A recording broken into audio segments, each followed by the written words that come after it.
எல்லாருக்கும் வணக்கம். நான் உங்கள் ஜேகே. உச்ச நீதிமன்றத்தில் இன்று ஒரு 2 முக்கியமான வழக்குகளில் 2 உத்தரவுகள் பிறப்பிக்கப்பட்டிருக்கு. ஒன்று தமிழ்நாடு சம்மந்தப்பட்டது, இன்னொன்று உத்தரப்பிரதேசம் சம்மந்தப்பட்டது.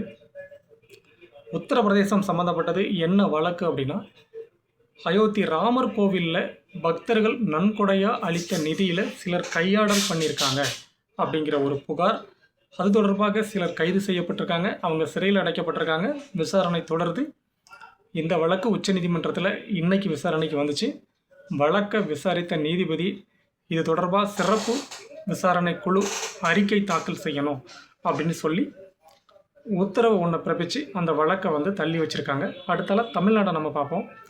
தமிழ்நாட்டில் பசு வதைக்கு தடை விதிக்கப்பட்டிருந்து மே 27ஆம் தேதி, அதாவது இந்த ஆண்டு 2026 மே 27ஆம் தேதி இந்த தீர்ப்பை சென்னை ஹைகோர்ட் கொடுத்துருந்து. அதாவது என்ன அப்படின்னா, பொது இடங்களில் பசு மற்றும் கன்றுகளை நம்ம கொல்ல அனுமதிக்க முடியாது. அந்த விலங்குகளை கொல்லணும் அப்படின்னா ஒரு இறைச்சி கூடம், அதுக்காக அனுமதிக்கப்பட்ட சான்றளிக்கப்பட்ட இடங்களில் தான் அதை கொண்டு அதை உணவாகவோ இல்லை மற்ற இதுக்கோ நம்ம பயன்படுத்தணும் அப்படிங்கிற மாதிரி அந்த தீர்ப்பு இருந்துச்சு. அதற்கு எதிராக தமிழக வெற்றி கழக அரசு உச்ச நீதிமன்றத்தில் ஒரு மேல்முறையீடு மனு தாக்கல் பண்ணியிருந்தாங்க.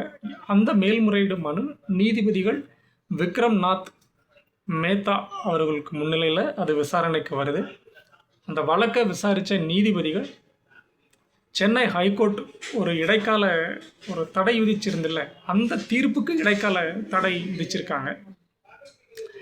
ஆக தமிழ்நாட்டை பொறுத்த மட்டும் அந்த பசுவாக இருக்கட்டும் கன்றுவாக இருக்கட்டும் கடந்த கால நடைமுறை அப்படியே தொடரும். அதுதான் அந்த சுப்ரீம் கோர்ட்டோடைய அந்த மேல்முறையீட்டு மனு மீதான உத்தரவோட சாராம்சம்.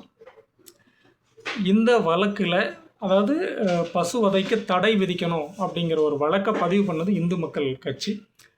அவங்க என்ன வாதத்தை முன் வச்சாங்க அப்படின்னா, இந்த விலங்கு, அதாவது மற்ற விலங்குகளை விட அந்த பசுவாக இருக்கட்டும் கன்றுவாக இருக்கட்டும், இது இரண்டுமே ஒரு நாட்டோட ஒரு மாநிலத்தோட கிராம பொருளாதாரத்தில் ஒரு முக்கியமான பங்கை வகிக்கக்கூடியது.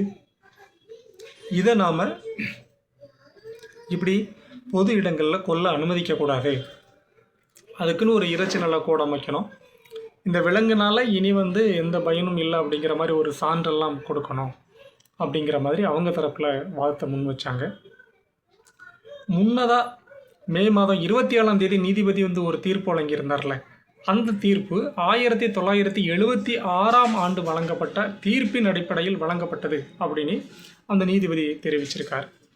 மீண்டும் ஒரு தகவலோடு நான் உங்களை சந்திக்கிறேன். நன்றி, வணக்கம்.